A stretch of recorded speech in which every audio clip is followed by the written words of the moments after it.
Welcome to quick study material. Very very good morning आप सभी लोगों को। आज है 15 जनवरी और 15 जनवरी से रिलेटेड जितने भी आपके इंपॉर्टेंट क्वेश्चंस होंगे हम उन सभी क्वेश्चंस को यहाँ पर देखेंगे। ठीक है, साथ ही जितना कुछ भी आपने पहले का पढ़ रखा है, जो भी आपका इंपॉर्टेंट होने वाला है, मैं कोशिश करूंगा उसको क्लास के अंदर ही रिवाइज करवा दूं और क्लास बहुत लंबी ना हो, छोटी क्लास हो। ठीक है, चलिए सबसे पहले क्वेश्चन की तरफ चलते हैं। आज का जो हमारा पहला क्वेश्चन है वो है 15वां स्पेनिश सुपर कप किसने जीता है। किसकी बात कर रहे हैं? 15वां स्पेनिश सुपर कप। सबसे पहली चीज तो ये कि ये जो टूर्नामेंट है ये किस चीज का है, तो आपको ध्यान रखना है ये एक फुटबॉल का टूर्नामेंट है। किसका है? फुटबॉल का टूर्नामेंट है, ये आपको ध्यान रहना चाहिए। जैसे आपको पता होना चाहिए ना कि कोई भी टूर्नामेंट है या कोई भी प्रतियोगिता हो रही है तो वो किस खेल से है। अक्सर ये क्वेश्चन तो आपको नॉर्मली ये तो वैसे भी पता होना ही चाहिए। तो ये फुटबॉल का टूर्नामेंट है, आपको ध्यान रखना है। इसके अंदर एक चीज आपको ध्यान रखनी है कि एफसी बार्सिलोना जो है, ऑप्शन बी है ना, ये आपका बिल्कुल सही है। एफसी बार्सिलोना जो है इसने अभी हाल ही में स्पेनिश सुपर कप का जो 15वां संस्करण है वो जीता है। किसको हरा करके? तो रियल मैड्रिड जो क्लब है इसको हरा करके जीता है। कितने से हराया है? तो ध्यान रखिएगा 5-2 से हरा करके जीता है। कितने से? 5-2 से हरा करके जीता है। कौन? FC Barcelona. यहाँ पे कुछ और इंपॉर्टेंट चीजों की मैं बात करूं अगर यहाँ पे, तो ध्यान से देखिएगा। सबसे पहले बात करते हैं स्पेनिश सुपर कप की।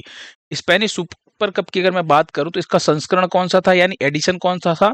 15वां। फुटबॉल का टूर्नामेंट, ध्यान रखिएगा। आयोजन कहां पर हुआ था? तो सऊदी अरब में आयोजन किया गया था। विजेता कौन है? तो एफसी बार्सिलोना, आपको ध्यान रखना है। साथ ही आपको यह भी ध्यान रखना पड़ेगा कि उप विजेता कौन है, यानी किसको हराया है। तो रियल मैड्रिड को हराया है इसने, ये भी जरूरी है क्योंकि अब जो क्वेश्चंस बन रहे हैं वो स्टेटमेंट वाइज, जैसा मैं पहले भी आपको बता चुका हूं, स्टेटमेंट थोड़े से लंबे क्वेश्चंस बन रहे हैं, डीप क्वेश्चन पूछे जा रहे हैं करंट अफेयर्स के, तो हर एक चीज आपको पता होनी चाहिए। ठीक है, फिर आपको एक और चीज ध्यान रखना है कि ये जो स्पेनिश सुपर कप जो होता है ये किस किस के बीच होता है। देखिए, तो एक टूर्नामेंट होता है ला लीगा और एक टूर्नामेंट होता है कोपा डेल रे। इन दोनों टूर्नामेंट के जो विजेता होते हैं, है ना, उनके बीच में ये प्रतियोगिता जो है ये की जाती है। कौन सी? Spanish super cup.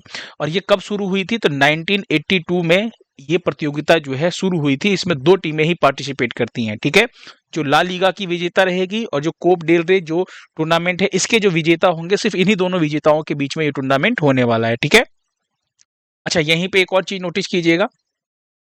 अभी हम बात कर रहे हैं फुटबॉल की, है ना, ये आप फुटबॉल देख रहे हैं यहाँ पे। ठीक है, तो फुटबॉल से रिलेटेड कुछ इंपॉर्टेंट चीजें जो अभी आपने हाल ही में पढ़ी है, जो महत्वपूर्ण भी है। तो सबसे पहली चीज तो आपको ध्यान रखना है कि अभी कुछ दिन पहले ही आपने 78वां संतोष ट्रॉफी, यानी संतोष ट्रॉफी 2024-25 आपने पढ़ा था। कौन जीता है? पश्चिम बंगाल जीता है। किसको हरा करके? तो केरल को हरा करके जीता है। और पश्चिम बंगाल का ये कौन से नंबर का खिताब है? तो ये 33वां खिताब है पश्चिम बंगाल का, ये भी आपको ध्यान रखना है। ठीक है, फिर बात करते हैं डुरंड कप की। डुरंड कप 2024 जो है ये भी अभी फुटबॉल का टूर्नामेंट, अभी कुछ दिन पहले आप लोगों ने पढ़ा है। नॉर्थ ईस्ट यूनाइटेड ने जीता है मोहन बागान को हरा करके। वहीं पे एक और फुटबॉल टूर्नामेंट ध्यान रखिएगा, इंडियन सुपर लीग 2024 की बात करें तो इसे मुंबई सिटी ने जीता है। किसको हरा करके? मोहन बागान को हरा करके मुंबई सिटी ने जीता है। ये तीनों आपके ना अभी करंट के बहुत इंपॉर्टेंट आपके फुटबॉल टूर्नामेंट है जो ध्यान रखना है। ठीक है, अगला क्वेश्चन देखिए। सॉरी, भारत की पहली वुमेन्स हॉकी इंडिया लीग का आयोजन कहाँ किया जा रहा है? जैसे देखिए, ये जो क्वेश्चन है ना ये आपका बहुत इंपॉर्टेंट है। क्यों? क्योंकि पहली बात तो ये कि भारत की पहली टूर्नामेंट है। किसकी? वुमेन्स हॉकी इंडिया लीग, यानी महिला हॉकी इंडिया लीग का जो आयोजन किया जा रहा है ये झारखंड के रांची में किया जा रहा है। ऑप्शन जो आपका सी है वो आपका क्या है? बिल्कुल सही है। कहां पर? तो झारखंड के रांची में। ध्यान रखिएगा, इस टूर्नामेंट के कुछ मैच जो हैं, कुछ एक मैच जो है वो आपके ओडिशा में भी आयोजित किए जाएंगे, ये भी ध्यान रखना है आपको। ठीक है, अच्छा बात करें यहाँ पे ना, तो देखिए अभी तक ये जो प्रतियोगिता होती थी ना ये वुमेन्स की, अब पहली पहली बार ये आयोजित किया जा रहा है। अभी तक ये सिर्फ पुरुषों की प्रतियोगिता होती थी, है ना। अभी तक पुरुषों का टूर्नामेंट होता था, जैसे आईपीएल होता था ना पहले, फिर बाद में वुमेन्स प्रीमियर लीग शुरू हो गया, वैसे ही पहले ये आपका क्या होता था? मेंस का ही था। बाद में अब जो है इसको शुरू किया गया है ना, मेंस हॉकी इंडिया लीग जो है इसकी शुरुआत कब हुई थी? तो 2013 में इसकी शुरुआत हुई थी। कब हुई थी? 2013 2013 में इसको स्टार्ट किया गया था और जो लास्ट एडिशन था वो 2017 में किया था। उसके बाद फिर कोरोना वोरोना आ गया था, फिर उसके बाद से आयोजन भी नहीं हुआ था। अब वापस इसका आयोजन किया जा रहा है, ठीक है। तो 2025 में भी आयोजन हो रहा है। फरवरी में जैसे ही पुरुष वाला जो है मेंस वाला एंड होगा ना, तो जो भी रिजल्ट आएगा उसके ऊपर हम आगे चल के डिस्कस करने वाले हैं, ठीक है। और आपको ध्यान रखना है कि इस वुमेन्स हॉकी टीम जो ये लीग है, इसका आयोजन तो झारखंड के रांची में किया जा रहा है। साथ ही एक आपको और चीज ध्यान रखनी है कि इसके अंदर कुल कितनी टीमें होने वाली हैं। तो आपको ध्यान क्या रखना है कि 4 टीमें होने वाली हैं, ठीक है, महिला हॉकी टीम इंडिया लीग में। चलिए अगला क्वेश्चन देखिए। चांद से पृथ्वी के चुंबकीय आवरण का अध्ययन करने के लिए लेक्सी मिशन को कौन लॉन्च करेगा? बहुत इंपॉर्टेंट है लेक्सी मिशन। देखिए बेसिकली अगर मैं बात करूं तो ये जो लेक्सी मिशन है, ये क्या करने वाला है, पृथ्वी को सोलर रेडिएशन से बचाने वाले जो मैग्नेटिक फील्ड है उसकी पहली वैश्विक क्या लेने वाला है, तस्वीरें लेगा, यानी फोटो खींचेगा। साथ ही इस बात का पता लगाएगा कि हमारा जो ग्रह है वो अंतरिक्ष के मौसम और सूर्य द्वारा संचालित अंतरिक्ष की स्थितियों पर कैसे प्रतिक्रिया करता है, कैसे रिएक्शन देता है, इसके ऊपर में अध्ययन करना है। यानी शॉर्ट में कहें तो चांद से पृथ्वी के चुंबकीय आवरण का अध्ययन करने के लिए। अब यहाँ पे एक चीज सुनिएगा, ये जो लेक्सी मिशन है ये नासा का है। किसका? ऑप्शन ए जो है ये नासा जो अंतरिक्ष एजेंसी है अमेरिका की, उसका ये मिशन है। इसके अंदर बेसिकली क्या होगा कि ये जो हमारा मिशन है, ध्यान से सुनिएगा, चंद्रमा पर जाएगा और वहां से ना ऑब्जर्व करेगा पृथ्वी के जो मैग्नेटिक फील्ड है उसका। तो यहाँ पे ना एक इंपॉर्टेंट चीज आपको ध्यान रखनी है, लेक्सी की फुल फॉर्म। बिल्कुल लेक्सी की फुल फॉर्म ध्यान रखिएगा, एग्जाम में फुल फॉर्म कई बार पूछा जा चुका है। The lunar environment heliospheric X ray imager, ये क्या है? लेक्सी की फुल फॉर्म है। तो अपने दिमाग में इसकी फुल फॉर्म जरूर बिठा के रखिएगा। और ये जो मिशन है ये फ्लोरिडा में नासा के कैनेडी स्पेस सेंटर से लॉन्च किया जाएगा। जैसे हमारे भारत में आंध्र प्रदेश श्री धवन जो हरिकोटा के अंदर स्थित है ना, सतीश धवन जो स्पेस सेंटर है, वैसे जैसे हम भारत का करते हैं वैसे अमेरिका का कैनेडी स्पेस सेंटर आपको ध्यान रखना है, ठीक है, याद हो जाएगा। चलिए अगला क्वेश्चन देखिए। नेक्स्ट क्वेश्चन है आपका, एएफआई के नवगठित एथलीट आयोग के अध्यक्ष के रूप में किसे नियुक्त किया गया है? पहली चीज तो ये, अभी आपने ना एएफआई याद आ रहा है कुछ? एएफआई की फुल फॉर्म क्या होती है? Athletics federation of India. Athletics federation of India, Hindi में कहूं तो भारतीय एथलेटिक्स महासंघ। अभी इसके अध्यक्ष कौन बने थे? बहादुर सिंह सागू जो है वो अभी हाल ही में इसके अध्यक्ष बने थे। किसके? एएफआई के। और हम किसकी बात कर रहे हैं? इसी के द्वारा एक गठित किया गया है एथलीट आयोग। और इस एथलीट आयोग का अध्यक्ष जो है वो किसे बनाया गया है? तो अंजू बॉबी जॉर्ज को बनाया गया है। ऑप्शन सी आपका बिल्कुल सही आंसर है। तो यहाँ पे कंफ्यूज मत होइएगा। एएफआई के जो अध्यक्ष बनाए गए अभी नए वाले, वो बहादुर सिंह सागू बनाए गए, और इसके द्वारा जो एथलीट आयोग बनाया गया है उसका अध्यक्ष किसे बनाया गया है? तो अंजू बॉबी जॉर्ज को बनाया गया है। समझ में आया? चलिए अगला क्वेश्चन देखिए। हाल ही में रूस ने किस परमाणु संयंत्र के लिए छठा परमाणु रिएक्टर भेजा है? अभी रूस ने क्या किया है कि तमिलनाडु के अंदर एक परमाणु संयंत्र है, नाम क्या है उसका? कुडनकुलम परमाणु संयंत्र। ऑप्शन ए जो है आपका बिल्कुल सही है। इस परमाणु संयंत्र के लिए रूस ने छठा परमाणु रिएक्टर भेजा है ना। इंपॉर्टेंट क्वेश्चन है, आपको ध्यान रखना है। किसने भेजा है? रूस ने भेजा है। मैंने याद करवाया था ना, कुडनकुलम कहां पर है? तमिलनाडु में है ना। तमिलनाडु के अंदर क्या आता है? तमिल, ल से तमिलनाडु, और कुडनकुलम में देखो ल वर्ड आ रहा है। मैंने याद करवाया था ना ट्रिक के माध्यम से। वैसे अगर बात करें तो कैगा जो है कर्नाटक के अंदर स्थित है। तारापुर परमाणु संयंत्र महाराष्ट्र में है ना। और अगर मैं बात करूं, मैं यहाँ पे लिख दे रहा हूँ ना शॉर्ट में ताकि आपको याद रहे। तारापुर जो है ये महाराष्ट्र में है, और ये के आर यानी कर्नाटक है आपका। और अगर मैं बात करूं यहाँ पर रावत भाटा, तो ये आपका राजस्थान में स्थित है। इसके अलावा नरोरा परमाणु संयंत्र अगर आपसे पूछे तो आप बताएंगे उत्तर प्रदेश में है ना। काकरापार परमाणु संयंत्र आपका गुजरात में है। क्योंकि ऐसे ये क्वेश्चन मैंने आपको पहले भी पढ़ा रखा है। अभी कुछ दिन पहले ही मैंने आपको पूरा डिटेल में अच्छे से बताया था कौन सा परमाणु संयंत्र कहाँ पे है, मेन है ना। चलिए अगला क्वेश्चन देखिए। हाल ही में सत्यजीत रे लाइफ टाइम अचीवमेंट अवार्ड से किसे सम्मानित किया गया है? तो सत्यजीत रे लाइफ टाइम अचीवमेंट अवार्ड की अगर हम बात करें तो इससे सम्मानित किया गया है किसको? अपर्णा सेन को। ठीक है, अपर्णा सेन जो है वो इस पुरस्कार से सम्मानित हुई हैं। नाम आपको यहाँ पे अपर्णा सेन याद रखना है, इमेज आप यहाँ पर देखिए।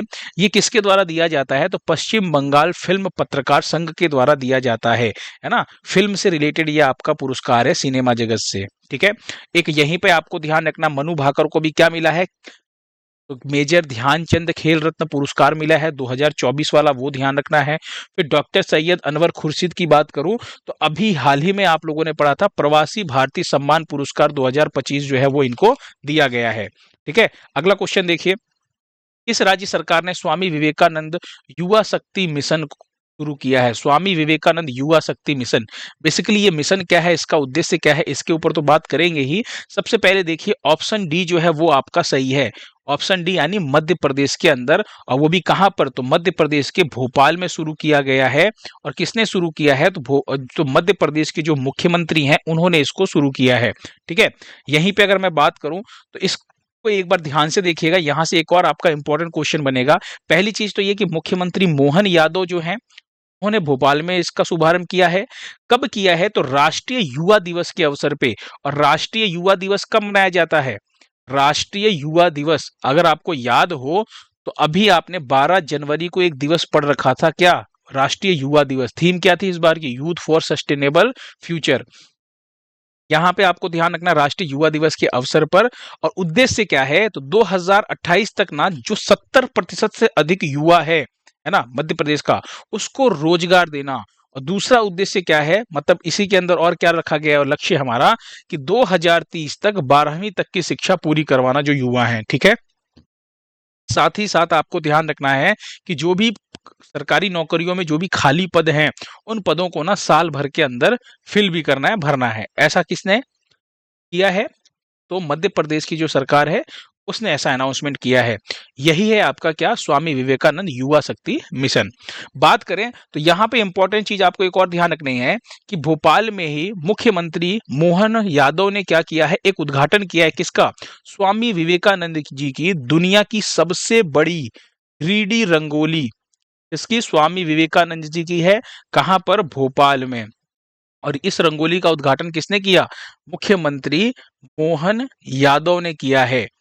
रंगोली किसने बनाई है? तो रंगोली बनाई है शिखा शर्मा जोशी ने, है ना। यहाँ पर देखिए मध्य प्रदेश में रंगोली का वर्ल्ड रिकॉर्ड बनाया है। समझ में आया? चलिए अगला क्वेश्चन देखिए, टॉमटॉम ट्रैफिक इंडेक्स के अनुसार भारत का सबसे भीड़ भाड़ वाला शहर कौन सा है?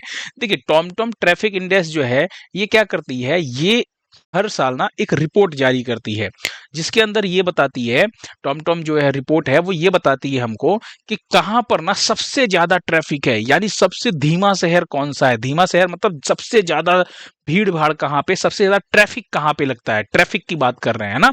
तो आपको ध्यान रखना है कि जब बात करें हम भारत की, किसकी? जब हम भारत की बात करें तो कोलकाता जो है वो नंबर 1 पर है इस लिस्ट के अंदर। इंडिया की बात कर रहा हूं मैं, ध्यान रखिएगा, कोलकाता नंबर 1 पे है, बेंगलुरु नंबर 2 पे है और पुणे नंबर 3 पे, हैदराबाद जो है नंबर 4 पे। ये टॉप 3 आपको ध्यान रखना है, जिसमें इंपॉर्टेंट आपका कोलकाता है। पिछली बार ना बेंगलुरु थी, बेंगलुरु की जगह पे अब क्या हो गया है? कोलकाता हो गया है। यहाँ पे एक चीज नोटिस कीजिएगा, अगर कोलकाता के अंदर मैं आपको बताऊं, कोलकाता में अगर आपको 10 किलोमीटर ट्रेवल करना है, एवरेज समय की बात कर रहे हैं, अगर आपको कोलकाता में सड़क के ऊपर 10 किलोमीटर ट्रेवल करना है तो आपको कितना समय लगने वाला है? आपको लगेगा 34 मिनट 33 सेकेंड। ये आपको ध्यान रखना है, ये आपका ना टाइम लगने वाला है अगर आपको 10 किलोमीटर की दूरी तय करनी है, ऐसा इस रिपोर्ट के अंदर बताया गया है। वहीं पे ये बताया गया है कि जो दुनिया का सबसे धीमा शहर, यानी दुनिया में सबसे भीड़ भाड़ वाला, विश्व में सबसे भीड़ भाड़ वाला शहर कौन सा है? तो बैरंगक्विला का नाम आपको ध्यान रखना है। और ये कहां पर है? ये कोलंबिया के अंदर स्थित है। इसके अंदर आपको ध्यान रखना है कि एवरेज जो स्पीड निकल के आई है वो 16.58 किलोमीटर पर आवर, यानी आपको 1 घंटे के अंदर मात्र 16.58 किलोमीटर आप चल सकते हैं। इतना भीड़ है, इतना ट्रैफिक है। पिछली बार आपको ध्यान रखना है ये रिकॉर्ड जो था किसके नाम पे था? ये था लंदन के नाम पे। किसके नाम पे? लंदन के नाम पे, है ना। पिछली बार लंदन था इस रिपोर्ट में, इस बार दुनिया का सबसे धीमा शहर कौन बना है? बेरंक्विला बना है, वो है आपका कोलंबिया का। तो यहाँ पे दो चीजें आपको ध्यान रखनी है, एक आपको वर्ल्ड का ध्यान रखना है कि भाई वर्ल्ड में सबसे ज्यादा ट्रैफिक कहाँ पे और भारत में कहाँ पर। ये रिपोर्ट कौन जारी किया है? टॉमटॉम ट्रैफिक इंडेक्स ने। समझ में आया? यहीं पे अगर आपको याद हो, कोलकाता से एक बहुत ही इंपॉर्टेंट क्वेश्चन आपका बनता है, और वो क्या बनता है कि भारत की पहली अंडर वाटर मेट्रो कहां पर? तो कोलकाता में, हुगली नदी के नीचे, याद रखिएगा, है ना। अगला क्वेश्चन देखिए, 50वां junior national kabaddi men's team का खिताब कौन जीता है? तो 50वां, है ना, यानी संस्करण कौन सा है? एडिशन है 50वां आपका। Junior national kabaddi men's team का जो खिताब जीता है वो किसने जीता है? तो आपको ध्यान रखना है, उस खिताब को जीता है हरियाणा ने। ऑप्शन बी आपका बिल्कुल सही है। किसको हरा करके जीता है? तो उत्तराखंड को हरा करके हरियाणा जो है वो जीता है। उत्तराखंड के ही हरिद्वार के जो रोशनाबाद स्टेडियम है वहां पर आयोजन किया जा रहा था इस टूर्नामेंट का।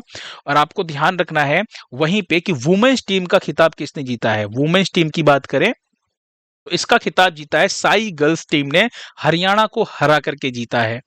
याद हो जाएगा। चलिए अगला क्वेश्चन देखिए, उससे पहले हम बात करेंगे कबड्डी की। ये जो टूर्नामेंट था किसका था? कबड्डी का टूर्नामेंट था। अब हम बात करते हैं कबड्डी की। अभी कुछ दिन पहले ही आपने पढ़ा था 11वां प्रो कबड्डी लीग। तो 11वां प्रो कबड्डी लीग जो है ये किसने जीता है? हरियाणा स्टीलर्स ने जीता है। पहली बार जीता है हरियाणा ने, इसलिए ये इंपॉर्टेंट है। ये दूसरा टूर्नामेंट है, कबड्डी का ही टूर्नामेंट है और बड़ा टूर्नामेंट है। किसको हरा करके जीता था? तो पटना पायरेट्स को हरा करके जीता था। वहीं पे बात करें तो अभी कबड्डी विश्व कप जो है इसका आयोजन 2025 में कहां पर? इंग्लैंड में आयोजन किया जाना है, ये आपको ध्यान रखना है। अगर आपसे कबड्डी वर्ल्ड कप 2025 कहां होगा? तो इंग्लैंड में होगा। और महिला कबड्डी वर्ल्ड कप यानी वुमेन्स कबड्डी विश्व कप जो है ये हमारा कहां पर 2025 वाला? बिहार में आयोजन होगा। दोनों इंपॉर्टेंट है, दोनों ध्यान रखिएगा। समझ में आया? चलिए यहीं पे एक आपका बहुत ही इंपॉर्टेंट क्वेश्चन बनता है, और वो क्या है? ये क्वेश्चन जो बनता है ना, ये आपके ना पीवाईक्यू, मतलब ऐसा पीवाईक्यू जो बार बार एग्जाम में रिपीट होता है, एक बार नहीं कई बार रिपीट हो चुका है। कबड्डी में खिलाड़ियों की संख्या कितनी होती है? तो आपको ध्यान रखना है 7 होती है। ठीक है।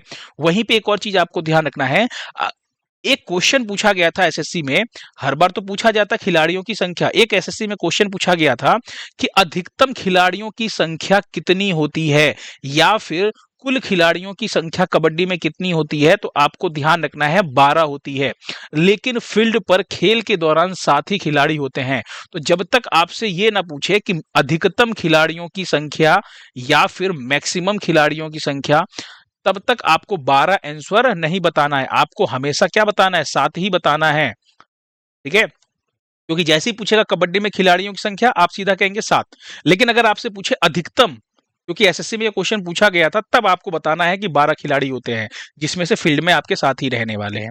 कबड्डी जो है वो किस देश का राष्ट्रीय खेल है? तो आपको ध्यान रखना है बांग्लादेश का नेशनल गेम है आपका कबड्डी। ठीक है, ये क्वेश्चन पूछा गया। चलिए एक छोटा सा ट्रिक बताता हूं मैं खिलाड़ियों की संख्या याद करने का कबड्डी का। ट्रिक ये है, कबड्डी की स्पेलिंग क्या होती है? KABADDI, ये होती है कबड्डी की स्पेलिंग। अगर आप नोटिस करेंगे तो इसके अंदर टोटल ना कितने वर्ड हैं? 1 2 3 4 5 6 7। तो कबड्डी में खिलाड़ियों की संख्या कितने हो गए? 7। अब कभी आप जिंदगी में नहीं भूलेंगे। ठीक है, ये छोटा सा ट्रिक है। कबड्डी की जो स्पेलिंग है उसके अंदर 7 लेटर्स है और आप बता सकते हैं कि 7। ऐसे ही आपको ध्यान रखना, जैसे पोलो है, पोलो के अंदर खिलाड़ियों की संख्या कितनी होती है? POLO। कितने वर्ड हैं? 4। तो खिलाड़ियों की संख्या कितनी हो गई? 4। ठीक है। चलिए अगला क्वेश्चन देखिए, किस देश ने हिंदी में पहला सर्टिफिकेट कोर्स शुरू किया है? तो अभी हाल ही में बात करें तो श्रीलंका की। ऑप्शन सी जो है आपका बिल्कुल सही है। श्रीलंका ने ना हिंदी में पहला सर्टिफिकेट कोर्स शुरू किया है। उद्देश्य क्या है? तो हिंदी शिक्षा को बढ़ावा देने के लिए श्रीलंका ने इसको शुरू किया है।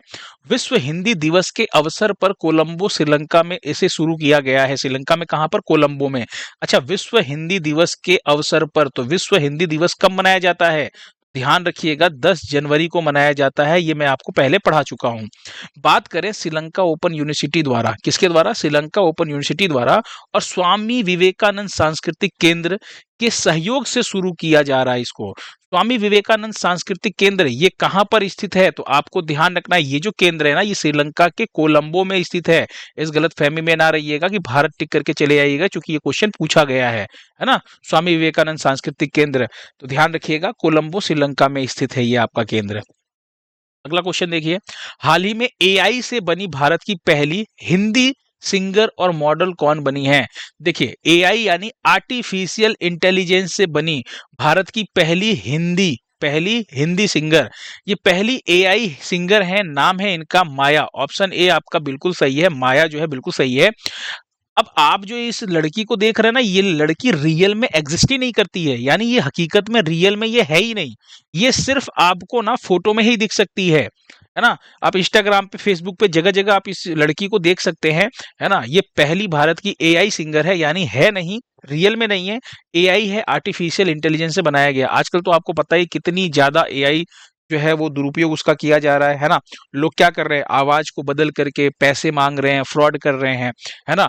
एक दूसरे की चेहरे फेस स्वैप करके एआई की मदद से, है ना, गंदी गंदी वीडियोस बनाते हैं, फिर फोटो ऐसे बना करके ब्लैकमेल करते हैं एक दूसरे को। तो होता क्या है कि ये एआई जो है, जितनी हमें इससे सुविधाएं नहीं मिली है, उससे ज्यादा तो हमें नुकसान भी हो रहा है। ठीक है, तो एआई से बनी भारत की पहली सिंगर, आपको ध्यान रखना, नाम क्या है? माया। याद हो जाएगा। चलिए, एक और क्वेश्चन है आज का, देखिए, हाल ही में मकर विलक्कू त्योहार जो है ये कहां पर मनाया गया है? मकर विलक्कू त्योहार की बात कराएं अगर हम, तो ये आपको ध्यान रखना है, ऑप्शन डी जो है केरल। केरल के अंदर, केरल राज्य में मकर विलक्कू त्योहार जो है ये मनाया जाता है।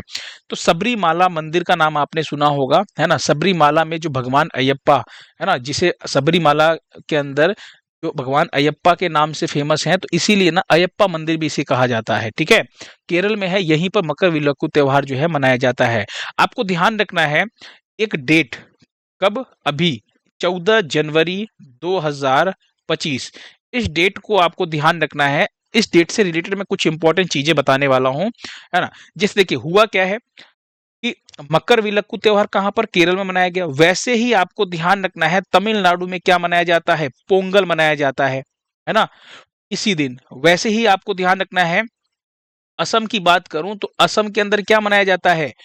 माघ बिहू मनाया जाता है। कब? जब मकर विलक्कू केरल में मनाया जाता है, उसी दौरान की बात कर रहे हैं। वहीं पे अगर मैं बात करूं तो जो गुजरात है ना, इसकी गुजरात बात करें, उधर की तरफ आपको ध्यान रखना है, उत्तरायण नाम से इस त्योहार को मनाया जाता है, उत्तरायण नाम से। वैसे ही अगर हम बात करें नॉर्थ साइड में, है ना, नॉर्थ साइड में इसे किस नाम से कहा जाता है? तो मकर संक्रांति के नाम से इसे मनाया जाता है, मकर संक्रांति के नाम से इस त्योहार को मनाया जाता है।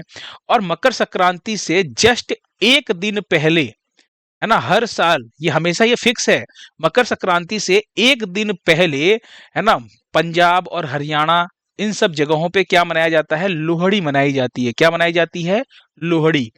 ये भी आपको ध्यान रखना है। ये कहां पर? तो आपको ध्यान रखना है, पंजाब और हरियाणा जो क्षेत्र है ना, वहां पर ये आपको मनाया जाता है, हरियाणा। ठीक है, तो ये चीज आपको यहां पर ध्यान रखना है। ऐसे ही एक और चीज आपको ध्यान रखनी है, जो यूपी और बिहार है, इस दिन को उत्तर प्रदेश और बिहार के लोग किस नाम से, झारखंड के लोग किस नाम से मनाते हैं? खिचड़ी कहते हैं। क्या कहते हैं? खिचड़ी। ठीक है, तो मतलब ये सब त्योहार है, एक ही दिन, एक ही मतलब एक ही दिवस पे मनाए जाने वाले त्योहार हैं।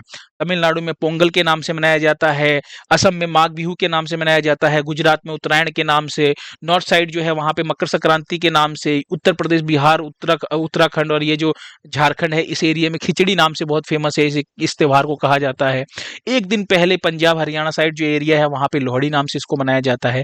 तो आपको ये चीजें ध्यान रखनी है, क्योंकि ये इंपॉर्टेंट बहुत है। मैंने एक ही साथ आपको ना सारा डाउट क्लियर कर दिया है। ठीक है, क्योंकि एग्जाम में इसमें से कुछ भी पूछ सकता है आपसे, उत्तरायण कहाँ मनाया जाता है, या मकर संक्रांति कब मनाई गई, या कहाँ मनाया गया।